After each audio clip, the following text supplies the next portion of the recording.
तो सुनो, भारतीय भूगोल पढ़ेंगे। नमस्कार, जय हिंद, वंदे मातरम। दोस्तों, स्वागत है आप सभी का आपके अपने YouTube परिवार राजस्थान क्लासेस पर। अगर आप कर रहे हैं पीटीटी की तैयारी या फिर आप कर रहे हैं वनरक्षक वनपाल की या फिर पटवार की, तो प्यारे दोस्तों, ये भौतिक प्रदेश जो कि आज आपके लिए बहुत ही इंपॉर्टेंट क्लास होगी और उम्मीद है कि आप सभी उम्दा होंगे और अच्छे होंगे, स्वस्थ होंगे। आज की क्लास को सुपर फास्ट करेंगे दोस्तों। पहला क्वेश्चन आप लोग की स्क्रीन पर है, ज्यादा टाइम ना लेते हुए पहला ही क्वेश्चन देखिएगा। जम्मू श्रीनगर राजमार्ग पर जवाहर सुरंग स्थित है दोस्तों। अब आपसे क्वेश्चन किया जाए कि जवाहर सुरंग कहां पर है, तो प्यारे दोस्तों, जवाहर सुरंग जम्मू व श्री मार्ग नगर पर स्थित है। कहां पर? श्री मार्ग नगर पर स्थित है। तो सर ये कौन सी श्रेणी में आता है, ये हमें बताना है। हाँ, आपको बताना है, मुझे नहीं, है ना। तो चलिए दोस्तों, पीर पंजाल श्रेणी में स्थित है। कौन सी श्रेणी में?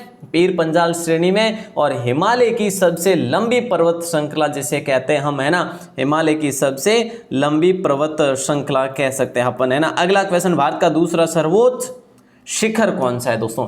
भारत का दूसरा सर्वोच्च शिखर पूछा है दोस्तों। कंचनजंगा, नंदा देवी, K2 सेवेज पर्वत या फिर कावेत। देखिए दोस्तों, भारत का दूसरा सर्वोच्च शिखर कौन सा है, ये आप लोगों से प्रश्न किया जा रहा है। तो आप सभी का राइट आंसर ये ऑप्शन होगा, कंचनजंगा। आप कहेंगे सर ये कहां पर है? ये भैया सिक्किम में है। अपने भारत की बात करें तो सिक्किम में, और सिक्किम और नेपाल की सीमा पर स्थित है कंचनजंगा। और ये बायोस्फीयर भी है। क्या है? बायोस्फीयर भी है, जैव मंडल भी है मेरे दोस्तों, ध्यान रखना, जो कि किस में आता है? बायोस्फीयर जोन में आता है। अगला क्वेश्चन, भारत में किस प्रकार के ज्वालामुखी उद्गार से निर्मित पठार है? भारत में किस प्रकार के ज्वालामुखी उद्गार से जो है निर्मित पठार है दोस्तों? तो आप सभी का राइट आंसर होगा दरारी उद्गार। कौन से प्रकार के? दरारी उद्गार हो जाएगा राइट आंसर, मतलब ए ऑप्शन को लॉक करेंगे, ठीक है। और दोस्तों, अगर हम बात की जाए, यहीं पर हम बात करें, ये जो पठार है ना, ये कपास की खेती के लिए बहुत ही उपयुक्त माने जाते हैं वैसे। और जैसे कि अपना दक्कन का पठार है, वहाँ पर काली मिट्टी पाई जाती है, और काली मिट्टी तो कपास के लिए बहुत ही सर्वोत्तम होती है भैया। एरिड फॉरेस्ट इंस्टीट्यूट किस राज्य में स्थित है? देखिए दोस्तों, भूगोल से आपके 2, 3 या फिर 4 क्वेश्चन भी बन सकते हैं वैसे, पीटीटी एग्जाम की बात करें तो अभी, है ना। तो आप लोग इस क्लास को अंत तक जुड़े रह के देखिएगा। एरिड फॉरेस्ट इंस्टीट्यूट किस राज्य में स्थित है? तो ये आपका राजस्थान में स्थित है। आपने कहा सर क्या? हाँ, तो आपको पता नहीं है कि AFRI क्या हो जाएगा? आफरी।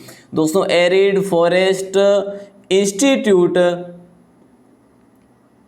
ऑफ रिसर्च कह लो, है ना। तो प्यारे दोस्त, रिसर्च ऑफ इंस्टीट्यूट कह लो, एक ही है, ठीक है। तो दोस्तों, ये जो है ना, इसकी स्थापना भारत के राजस्थान के जोधपुर में की गई है, ठीक है। ध्यान रखना, अच्छा क्वेश्चन है, लॉक कीजिएगा। पवन द्वारा जो अपरदनात्मक कलाकृति नहीं है, वह कौन सी है? पवन द्वारा जो अपरदनात्मक कलाकृति नहीं है ना, वो है, तो दोस्तों वो है स्तूप। क्या है? स्तूप है। बाकी छत्रकशिला है, इंसेज बर्ग है, ज्यूगन है, ये पवन से संबंधित है, और ये स्तूप नहीं होगा दोस्तों, ये स्तूप मिट्टी से हो जाएगा, है ना। निम्नलिखित में से भारत की कौन सी छोटी सबसे ऊंची है दोस्तों? भारत की कौन सी छोटी जो है सबसे ऊंची है, ये आप लोगों को बताना है। भारत की सबसे ऊंची छोटी दोस्तों K2 है। कौन सी है? K2, जिसे हम कहते हैं गॉडविन ऑस्टिन, है ना। क्या कहते हैं? गॉडविन ऑस्टिन भी कहते हैं प्यारे दोस्तों, जिसकी ऊंचाई की बात करें 8611 मीटर की ऊंचाई पर है, ठीक है। जम्मू कश्मीर में स्थित है, जो कि, तो दोस्तों यहाँ पे आप सभी का राइट आंसर बी ऑप्शन हो जाएगा, ठीक है। अगला क्वेश्चन आप लोगों की स्क्रीन पर, भारत के दक्षिण में सबसे ऊंची जो छोटी है ना, वो कौन सी है? भारत के दक्षिण में सबसे जो ऊंची छोटी है ना, तो प्यारे दोस्तों नंदा देवी नहीं होगा। हालांकि नंदा देवी की बात की जाए, ये नंदा देवी कहाँ पर है?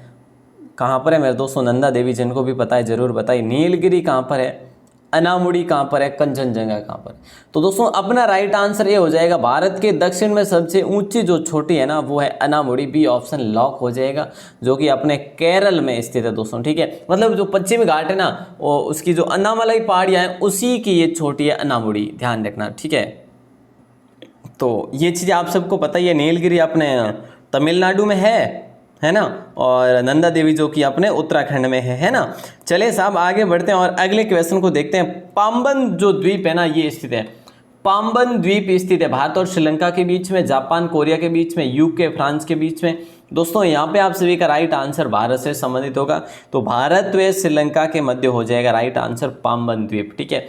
और वैसे भारत में पाम्बन द्वीप का जो आता है ना अधीन, किसके प्रशासन के अधीन आता है? तो तमिलनाडु राज्य के प्रशासन के अधीन आता है। और अगला क्वेश्चन आप लोग की स्क्रीन पर है, गुरु शिखर एक छोटी है। गुरु शिखर जो है ना एक छोटी है दोस्तों, पश्चिमी घाट में, माउंट आबू में, महादेव पहाड़ियों में या मध्य हिमालय में? तो आप सभी को पता है कि ये माउंट आबू में है। माउंट आबू अपने राजस्थान में मेरे दोस्तों, जिसकी ऊंचाई 1722 मीटर पे है और राजस्थान की सबसे ऊंची चोटी है गुरु शिखर, है ना। तो ये चीज़ें आप लोगों को पता है। अगला क्वेश्चन है, भारत की वास्तविक प्राचीनतम मोड़दार पर्वतमाला जो है ना वो कौन सी है? सही बताओ मेरे दोस्तों, बहुत ही मोस्ट क्वेश्चन है और आप ही के परिवेश से उठा हुआ क्वेश्चन है। भारत की वास्तविक प्राचीनतम मोड़दार पर्वतमाला जो है ना वो अपनी अरावली है मेरे दोस्तों। कौन सी है? बोले सर अरावली क्या? हाँ जी अरावली। और अरावली किसमें? डी ऑप्शन में। दोस्तों अरावली की बात करें, कुल इसकी लंबाई जो आप सबको पता है 692 है। राजस्थान में कुल ये 550 किलोमीटर है, ठीक है। और जो कि कुल इसके लंबाई की 80% टोटली राजस्थान में, ठीक है। और इसका अंत जो है ये दिल्ली तक है दोस्तों। कहाँ तक है? दिल्ली तक है, ध्यान रखना, ठीक है। और इसकी औसत ऊंचाई की बात करें 930 मीटर की औसत ऊंचाई है, ठीक है ना। ओके, अगला क्वेश्चन है, प्रसिद्ध कश्मीर की घाटी स्थित है दोस्तों, जल्दी बताइए। प्रसिद्ध जो है ना कश्मीर की घाटी स्थित है कहाँ पर? मान हिमालय और पीर पंजाल श्रेणी के बीच में, या लघु हिमालय और शिवालिक के बीच में, या चिनाब घाटी, या जोजिला और कारगिल के बीच में? प्रसिद्ध जो कश्मीर की घाटी है ना ये मान हिमालय और पीर पंजाल श्रेणी के बीच में दोस्तों। ए ऑप्शन को आप सभी लॉक करेंगे। और वैसे अगर बात करें ना दोस्तों, अगर पूछा जाए आप लोगों से, चलो आगे क्वेश्चन आ जाए, बेस्ट है। पूर्वी घाटों तथा पश्चिमी घाटों का निम्नलिखित में से कौन सा संधि बिंदु है? पूर्वी घाट और पश्चिमी घाट दोनों का जो संधि बिंदु है ना वो कौन सा है ये बताओ। जवादी पहाड़ी है, या अन्नामलई पहाड़ी, या नीलगिरी पहाड़ी, या फिर शेवराय पहाड़ी? दोस्तों पूर्वी घाट और पश्चिम घाट, मैंने आपको बताया नीलगिरी कहाँ पर? बोले सर तमिलनाडु में, तमिलनाडु है ना। तो ध्यान रखना मेरे दोस्तों, मुख्य रूप से सी ऑप्शन को आप सभी लॉक करेंगे। अच्छा क्वेश्चन है, आगे बढ़ते हैं। अगले क्वेश्चन की बात करें तो हिमालय का जो अग्रभ्रंश मतलब आगे का जो भाग है ना, आगे का भाग स्थित है शिवालिक तथा लघु हिमालय के मध्य स्थित है, या फिर मान और ट्रांस हिमालय के मध्य, या फिर लघु और महान, या शिवालिक और गिरिपद? तो दोस्तों इसका राइट आंसर आपका हिमालय का अग्रभ्रंश जो है ना शिवालिक और गिरिपद के खंड के मध्य होगा। डी ऑप्शन को लॉक करेंगे सारे के सारे भाई बहन है। अच्छा, निम्नलिखित में से किस एक में गिरनार पर्वत श्रृंखला अवस्थित है? इनमें से कौन से देश में गिरनार पर्वत श्रृंखला है दोस्तों? अब क्या ही बताएं यार, आप सबको पता ही है। बोले सर भारत में, तो भारत में कहाँ पर है? बोले सर गुजरात में। अच्छा गुजरात में, हाँ सर गुजरात का सर जो जूनागढ़ है ना, जूनागढ़ मतलब जूनागढ़ क्षेत्र में आता है ये वाला गिरनार। जी बिल्कुल सही आपका। तो यहाँ पर जैन समुदाय का एक प्रमुख तीर्थ स्थल भी है प्राचीन दोस्तों, ध्यान रखना। जूनागढ़ जैन समाज मतलब जैन तीर्थ स्थल के लिए मान्य है। अगला क्वेश्चन नंबर 15 आप लोग की स्क्रीन पर, निम्नलिखित में से कौन सा समुद्र तट पूर्णतया उन्मज्जित है दोस्तों? बताइए, निम्न में से कौन सा समुद्र तट जो है ना पूर्णतया उन्मज्जित है? सरकार, मालाबार, कोंकण, या गुजरात? कौन सा समुद्र तट पूर्णतया उन्मज्जित है? तो दोस्तों गुजरात है, जो कि सर्वाधिक तटीय सीमा वाला मतलब सर्वाधिक समुद्री तटीय सीमा वाला राज्य है ये। गुजरात हो जाएगा अपना राइट आंसर। अगला क्वेश्चन है, लेकिन उससे पहले दोस्तों ये चीज मैं आपको पहले भी बता चुका हूं कि भैया मंजिल भी जिद्दी है, रास्ते भी जिद्दी है। देखते हैं क्या होता है, क्योंकि हमारे हौसले भी तो जिद्दी है। आप में से किस किस के हौसले जिद्दी है कमेंट करके नहीं बताना है, क्योंकि मैं जानता हूं कि जो पढ़ने आते हैं उनके हौसले हमेशा जिद्दी ही रहते हैं। ना पढ़ने वाले कभी वो मतलब जिनकी इच्छा ही नहीं होती, जो जिद्दी नहीं होते वो पढ़ते ही नहीं कभी, है ना। जी बिल्कुल, मंजिल भी जिद्दी है, रास्ते भी जिद्दी है।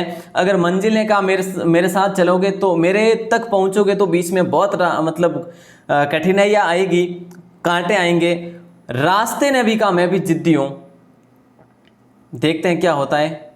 हमारा मतलब यही रहा उनको कहना कि देखते हैं क्या होता है कि हमारे हौसले भी तो इन सबसे जिद्दी है भैया। अगला क्वेश्चन नंबर 16 आप लोगों की स्क्रीन पर है। माउंट आबू निर्मित है दोस्तों, बताइए जल्दी बताइए, फिर आगे बढ़ते हैं। माउंट आबू निर्मित है ग्रेनाइट से है क्या? जी सर। क्वार्टजाइट से है क्या? हाँ जी है। नीस से है क्या? जी बिल्कुल। शिष्ट भी है, अवशिष्ट भी है ना, अवशिष्ट भी कह लो, सॉरी अवशिष्ट, और अपन बलुआ पत्थर भी कह लो, इन सभी से निर्मित है। माउंट आबू में कमी नहीं है भाई साहब, ग्रेनाइट भी है, क्वार्टजाइट है और नीस भी है, ठीक है। ये प्रकार है चट्टानों के दोस्तों, डी ऑप्शन लॉक हो जाएगा। सैडल पर्वत श्रेणी कहाँ पर स्थित है बताइए? सैडल पर्वत श्रेणी जो है ना, ये अपने केरल में नहीं है भैया, हाँ तमिलनाडु में नहीं है। सैडल पर्वत श्रेणी जो है ना अंडमान निकोबार में, सी ऑप्शन लॉक हो जाएगा, है ना, ध्यान रखना। आगे बढ़ते हैं, अगले क्वेश्चन को देखते हैं। निम्नलिखित में से किस नदी के डेल्टाई मैदान को दक्षिण भारत का धान्यागार कहते हैं? देखिए दोस्तों, निम्नलिखित में से किस नदी के डेल्टा मैदान को दक्षिण भारत का धान्यागार कहते हैं? वहाँ पर सर्वाधिक धान होता है उससे, ठीक है। और वो नदी अपनी कावेरी दोस्तों, कौन सी है? कावेरी। तो लॉक करेंगे सी ऑप्शन को, ओके ध्यान रखना। और इसका बहाव क्षेत्र जो है ना सर्वाधिक तमिलनाडु में वैसे, और कर्नाटक में भी है, ठीक है। तो उसके बाद ये कहाँ जाती है? बंगाल की खाड़ी में। नगा हिल कहाँ पर स्थित है दोस्तों? कहीं कहीं पे इसे नागा हिल भी दे रखा है, कहीं पे आप इसको नगा हिल भी दे रखा है, तो आप ध्यान रखेंगे एक ही बात है। नगा हिल कहाँ पर स्थित है? बोले सर नागालैंड में। अरे वाह क्या बात है, मतलब कि वही सेम है ना, तो बी ऑप्शन को लॉक करेंगे। आगे बढ़ते हैं दोस्तों और अगले क्वेश्चन को देखते हैं। दक्षिण भारत की सर्वोच्च पहाड़ियाँ जो है ना वो कौन सी है? दक्षिण भारत की सर्वोच्च पहाड़ियाँ नीलगिरी पहाड़ियाँ, पालनी पहाड़ियाँ, अन्नामलाई पहाड़ियाँ या इलायची की पहाड़ियाँ?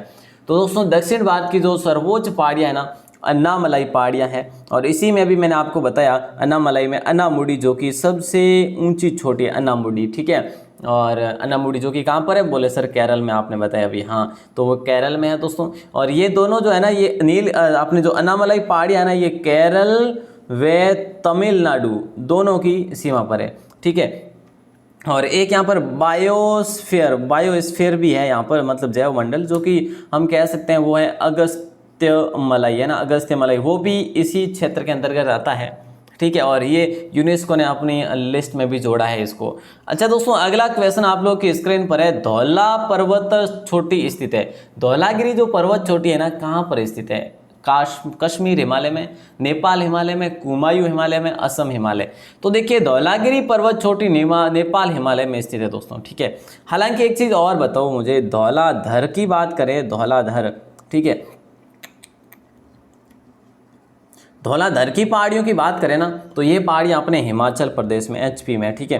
धौलाधर की पहाड़ियाँ हिमाचल प्रदेश में और नेपाल हिमालय में धौलागिरी पर्वत चोटियाँ हैं। नंबर 22 क्वेश्चन है, माना व नीति दर्रे किस श्रेणी के अंतर्गत आते हैं? देखिए दोस्तों कितना आसान है, माना व नीति दर्रे जो है ना कौन सी श्रेणी के अंतर्गत आते हैं? तो आप सभी का राइट आंसर हो जाएगा सर ये कुमायूं हिमालय श्रेणी के अंतर्गत आते हैं। जी बिल्कुल सही बताया आप लोगों ने आंसर, बी ऑप्शन को लॉक करते हुए आगे बढ़ेंगे। और ये दर्रे है कहाँ पे ये भी आगे बात करेंगे। देखिए दोस्तों ओडिशा की सर्वोच्च जो छोटी है ना वो कौन सी है? पापीएल, देवमाली, कलसुबाई, जास्कर। ओडिशा की, देखिए अपन राजस्थान की पढ़ते हैं, बाकी सभी का भी तो पढ़ना जरूरी है ना। बोले सर सही बात है, तो फिर तो जो है देवमाली हो जाएगा अपना ओडिशा की सर्वोच्च छोटी। दोस्तों पिछली बार पीटीटी में ओडिशा से संबंधित एक क्वेश्चन भी पूछा गया था, ठीक है। तो यहाँ पर दोस्तों ये जो देवमाली है ना ये पूर्वी घाट में स्थित है। कहाँ पर है? पूर्वी घाट में स्थित है। और ये जो पापी हिल है ना, पापी हिल कहाँ पर है? ये आंध्र प्रदेश में दोस्तों, पापी हिल, ठीक है। और वैसे पापी हिल की बात करें आंध्र प्रदेश में तो मुख्य तौर से है ही है, और कुछ एक भाग में तमिलनाडु में भी विस्तृत है ये, तमिलनाडु में, ठीक है। तो दोनों जिलों को आप याद रखेंगे, पापी हिल। अगला क्वेश्चन नंबर 24 है, देहरादून व हरिद्वार किस श्रेणी में स्थित है? देहरादून, देखिए आपको पता है देहरादून कहाँ पर है? बोले सर उत्तराखंड। हरिद्वार उत्तराखंड, किस श्रेणी में स्थित है ये बताओ मुझे आप, है ना। है तो उत्तराखंड लेकिन शिवालिक श्रेणी में स्थित है दोस्तों, शिवालिक श्रेणी में स्थित है, ध्यान रखना। शानदार क्वेश्चन था, सी ऑप्शन को लॉक करेंगे। शिवालिक श्रेणी की औसत ऊंचाई कितनी है बताइए? बताइए मेरे दोस्तों शिवालिक श्रेणी की औसत ऊंचाई जो है ना वो कितनी है? तो प्यारे दोस्तों 1000 से 1200 मीटर की ऊंचाई है लगभग, है ना। औसत ऊंचाई कितनी है? तो 1000 से 1200 मीटर, सी ऑप्शन आप सभी का सही उत्तर हो जाएगा। वृहद हिमालय पर्वत की औसत ऊंचाई कितनी है बताइए। वृहद, देखिए मैंने आपको पहले क्या बताया, शिवालिक श्रेणी की औसत ऊंचाई कितनी है, बोले सर 1000 से 1200 मीटर। ठीक है, अब आ रहा है वृहद हिमालय पर्वत की औसत ऊंचाई कितनी है लगभग, तो बोले सर 6000 मीटर लगभग। कितनी है, 6000 मीटर लगभग। ठीक है, ध्यान रखना वृहद हिमालय, मध्य हिमालय और शिवालिक हिमालय, इन सभी में वृहद हिमालय सबसे ऊंचा है मेरे दोस्तों, जिसकी औसत ऊंचाई की बात करें तो 6000 मीटर है। ठीक है, ध्यान रखना। अगला क्वेश्चन है कि भाई हिमालय पर्वत श्रृंखला का विस्तार कितने किलोमीटर में। हिमालय पर्वत श्रृंखला का जो विस्तार है ना, माना जाता है लगभग कितने किलोमीटर माना जाता है। तो प्यारे दोस्तों 1200 नहीं होगा, 1600 भी नहीं होगा, 2500 किलोमीटर लगभग हो जाएगा आपका राइट आंसर। ठीक है, और हिमालय को पर्वतों का राज भी कहते हैं ना। हाँ सर कहते तो हैं। फिर चलिए बहुत बढ़िया। अगला क्वेश्चन है मंडी पर्वतीय नगर किस राज्य में स्थित है। मंडी पर्वतीय नगर जो है ना प्यारे दोस्तों, ये कहाँ पर स्थित है बताइए, राइट आंसर क्या हो जाएगा। मंडी पर्वतीय नगर किस राज्य में स्थित है। तो दोस्तों यहाँ पे आप सभी का राइट आंसर होगा अपना हिमाचल प्रदेश, एचपी हो जाएगा राइट आंसर। ओके, अच्छा दोस्तों अगर हम बात करें यहीं पे कुन्नूर पर्वतीय नगर कहाँ पर है, कुन्नूर, बोले सर तमिलनाडु में जी। तो कुन्नूर का तमिलनाडु याद रखेंगे और मंडी का जो है आप याद रखेंगे हिमाचल प्रदेश को। अगला क्वेश्चन है देखिए बंगाल की खाड़ी में स्थित भारतीय द्वीप समूह कौन सा है। बंगाल की खाड़ी में जो भारतीय द्वीप समूह है ना वो कौन सा है। कितना आसान क्वेश्चन है। मालदीव तो सर नहीं है, श्रीलंका भी अपना नहीं है, लक्षद्वीप नहीं है ना। तो बंगाल की खाड़ी में स्थित भारतीय द्वीप समूह कौन सा है, अंडमान निकोबार द्वीप समूह हो जाएगा दोस्तों, सी ऑप्शन लॉक हो जाएगा, है ना। चलिए आगे बढ़ते हैं, यहाँ पे अपना सी ऑप्शन हो जाएगा राइट आंसर। अरब सागर में स्थित भारतीय द्वीप समूह कौन सा है। अरब सागर में स्थित भारतीय द्वीप समूह कौन सा है दोस्तों, जल्दी से बताइए राइट आंसर। देखिए अपन ने पढ़ लिया कि अंडमान एवं निकोबार द्वीप समूह भारत का जो है ना अरब सागर में स्थित, अरब सागर में तो ये अपना लक्षद्वीप है। ठीक है, बी ऑप्शन होगा। अरब सागर में स्थित भारतीय द्वीप समूह कौन सा है, लक्षद्वीप है। तो अंडमान एवं निकोबार द्वीप समूह ये कहाँ का, ये बंगाल की खाड़ी का है। ठीक है, तो ये दोनों चीजें आप लोग ध्यान रखना। बड़ा अच्छा क्वेश्चन है, शानदार क्वेश्चन था ये। और 31 नंबर क्वेश्चन में पूछा जा रहा है कि सह्याद्री को अन्य किस नाम से जाना जाता है। सॉरी सह्याद्री है ना, सह्याद्री पर्वत श्रृंखला को अन्य किस नाम से जाना जाता है। पश्चिमी घाट, हिमाद्री, अरावली या इनमें से कोई नहीं। तो दोस्तों ये पश्चिमी घाट हो जाएगा आपका राइट आंसर, सह्याद्री है ना, सह्याद्री हो जाएगा। अच्छा इसके बारे में और कुछ बात करें, हाँ सर करेंगे। तो दोस्तों ये विस्तारित कहाँ से कहाँ तक है, गुजरात से लेकर महाराष्ट्र तक विस्तृत है ये वाली पर्वत श्रृंखला, पश्चिमी घाट, ध्यान रखना। अच्छा क्वेश्चन था, लॉक हो जाएगा। अगला क्वेश्चन आप लोगों की स्क्रीन पर, भारत की पर्वत श्रृंखला है, भारत की प्रमुख पर्वत श्रृंखला है। प्रश्न पढ़ने में गलती ना करियो, भारत की प्रमुख पर्वत श्रृंखला है। देखिए हिमालय पर्वत श्रृंखला जी है, बिल्कुल ये भी है। अरावली पर्वत श्रृंखला भी भारत की है, कौन सी बार है। और विंध्य एवं सतपुड़ा पर्वत श्रृंखला भी तो भारत की है, ये कौन सी बार है। तो अपना राइट आंसर डी ऑप्शन हो जाएगा। एक सिंपल सा क्वेश्चन था ये आपका। अगला क्वेश्चन है प्रायद्वीपीय पठार की आकृति कैसी है मेरे दोस्तों। प्रायद्वीपीय पठार की आकृति कैसी है, वर्गाकार, त्रिभुजाकार, वृत्ताकार या इनमें से कोई नहीं। आपने कहा सर ये त्रिभुजाकार होती है, तो चलो साहब त्रिभुजाकार को लॉक करते हैं। बी ऑप्शन आप सभी का सही उत्तर हो जाएगा। ठीक है आगे बढ़ते हैं। और प्रायद्वीपीय पठार की आकृति त्रिभुजाकार है। अगला क्वेश्चन निम्न में से असुमेलित है। निम्न में से असुमेलित गुरुमाथा, गुरुशिखर, सागरमाथा, कंचनजंगा और पर्वतराज हिमालय पर्वत से ये सतपुड़ा की रानी पंचमढ़ी। देखिए दोस्तों पंचमढ़ी जो यहाँ पे ऑप्शन दे रखा है, यहाँ पे ये सही है क्या, हाँ सर सही है। तो देखिए ध्यान दे देना, सतपुड़ा की रानी पंचमढ़ी को कहते हैं। ठीक है, सतपुड़ा की रानी पंचमढ़ी को कहते हैं, आई थिंक ये एमपी में है। और पर्वतराज हिमालय पर्वत को कहते हैं, गुरु माता गुरुशिखर को कहते हैं, सागर माता कंचनजंगा को नहीं कहते। फिर किसे कहते हैं सर, ये एवरेस्ट को कहते हैं। किसे, माउंट एवरेस्ट को कहते हैं। ठीक है, जो कि सबसे ऊंची चोटी है दोस्तों, कहाँ पर है बोले सर, नेपाल में। इस पर चढ़ने वाली पहली जो पहला जो भारतीय या फिर भारतीय महिला जो थी वो बचेंद्री पाल थी 1984 में। ठीक है, ध्यान रखना, शानदार क्वेश्चन है दोस्तों, अच्छा क्वेश्चन था। लास्ट क्वेश्चन आप लोगों की स्क्रीन पर है, जल्दी से जवाब दे दीजिएगा लास्ट क्या, सॉरी अपन पढ़ लेते हैं, 40 क्वेश्चन पूरा पढ़ते हैं, टाइम भी खूब है, अभी तक 19 मिनट हुए 18। हिमाद्री कहा जाता है दोस्तों, हिमाद्री कहा जाता है। बोले सर हिमाद्री तो इसको कहा जाता है हिमालय के उत्तरी भाग को, वाह वाह क्या बात है, बी ऑप्शन लॉक हो जाएगा। हिमालय के उत्तरी भाग को हिमाद्री कहा जाता है। पूर्वी घाट का सर्वोच्च शिखर जो है ना वो कौन सा है? पूर्वी घाट का सर्वोच्च शिखर कौन सा है, ये बताइएगा राइट आंसर। पूर्वी घाट का सर्वोच्च शिखर कौन सा है? तो देखिए दोस्तों, पूर्वी घाट का सर्वोच्च जो शिखर है ना वो महेंद्रगिरी है। बी ऑप्शन आप सभी का सही उत्तर होगा, जो कि अपना असम में है वैसे, है ना, असम में है, ध्यान रखना। अगला क्वेश्चन है, गोवा के दक्षिण में स्थित पश्चिमी तटीय पट्टी कौन सी है? गोवा के दक्षिण में स्थित पश्चिम तटीय पट्टी कौन सी है दोस्तों, ये बताना है आपको। तो आप सभी का गोवा के दक्षिण में स्थित पश्चिम तटीय पट्टी जो है ना वो कौन सी है? तो कन्नड़ है मेरे दोस्तों। कौन सी है? कन्नड़ है। बी ऑप्शन को लॉक करेंगे। अगला क्वेश्चन आप लोग की स्क्रीन पर है, कल सुबई पर्वत चोटी कहाँ पर है? कल सुबई पर्वत चोटी जो है ना ये दोस्तों जिसकी भी है ना उसकी सबसे ऊंची पर्वत चोटी है। अब आप लोग बता ही देंगे इसका आंसर क्या होगा। ये भी जैसे कि मैं आपसे बात करूं, सह्याद्री पर्वत श्रृंखला में स्थित है। कल सुबई महाराष्ट्र की सबसे ऊंची चोटी है दोस्तों, ठीक है, ध्यान रखना। अगला क्वेश्चन है आप लोग की स्क्रीन पर, तिरुपति तिरुमाला का मंदिर किस राज्य में स्थित है? बताइए। कितना आसान सा क्वेश्चन पूछा जा रहा है आप लोगों से कि जो तिरुपति तिरुमाला का मंदिर है ना, इस मंदिर को टेम्पल ऑफ सेवन हिल्स, ठीक है, सेवन हिल्स कहा जाता है, मतलब 7 पहाड़ियों का मंदिर कहा जाता है मेरे दोस्तों। तो ध्यान रखना, ये चित्तूर जिले में है और आंध्र प्रदेश के चित्तूर जिले में मेरे दोस्तों, ध्यान रखना। अच्छा क्वेश्चन था। लास्ट क्वेश्चन आप लोग की स्क्रीन पर है, अब बताइए राइट आंसर क्या होगा। लोनावाला जो पर्वतीय नगर है ना ये कहाँ पर स्थित है दोस्तों? लोनावाला पर्वतीय नगर जो है ना ये एमपी में, आरजे में, उड़ीसा में या फिर महाराष्ट्र में? तो दोस्तों राइट आंसर आप सभी का हो जाएगा MH, महाराष्ट्र हो जाएगा, ठीक है। और यहाँ पर और भी तो काफ़ी है ना, खांडला है जैसे, है ना, महाबलेश्वर है, ठीक है, ये पर्वतीय नगर महाराष्ट्र में ही है वैसे। अच्छा दोस्तों, एक चीज़ और मैं आपसे पूछना चाहूँगा, एक क्वेश्चन जो कि आप लोगों की स्क्रीन पर दे रहा हूँ, इसका आंसर आपको देना है, क्योंकि ये क्वेश्चन मोस्ट क्वेश्चन है और एग्जाम में पूछे जाने की प्रबल संभावना है, ठीक है।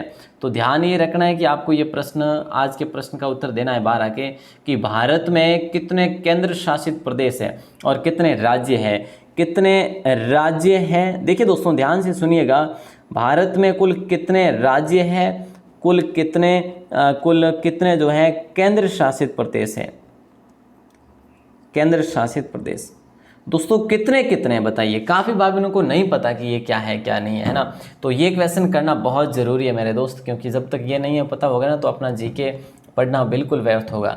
तो प्यारे दोस्तों, राजस्थान जीके की आज की क्लास कैसी लगी? उम्मीद है आपको अच्छी लगी होगी। अच्छी लगी हो तो एक थम्स अप ज़रूर दें, अपने मित्रों को शेयर करें, और वेबसाइट का लिंक डिस्क्रिप्शन में दे रखा है, वहाँ से आप अपना जो भी मैथ्स के नोट्स डाउनलोड करना चाहो तो भी कर सकते हो, और रीजनिंग के करना चाहो, टीचिंग के करना चाहो, जिसके भी नोट्स डाउनलोड करना चाहते हो तो करके अभी से तैयारी में लग जाओ। अभी तो आपके पास 6 दिन है, बस ज़्यादा नहीं है। तो चलिए दोस्तों, आप सभी का दिल से धन्यवाद, दिल से आभार। जय हिंद, वंदे मातरम।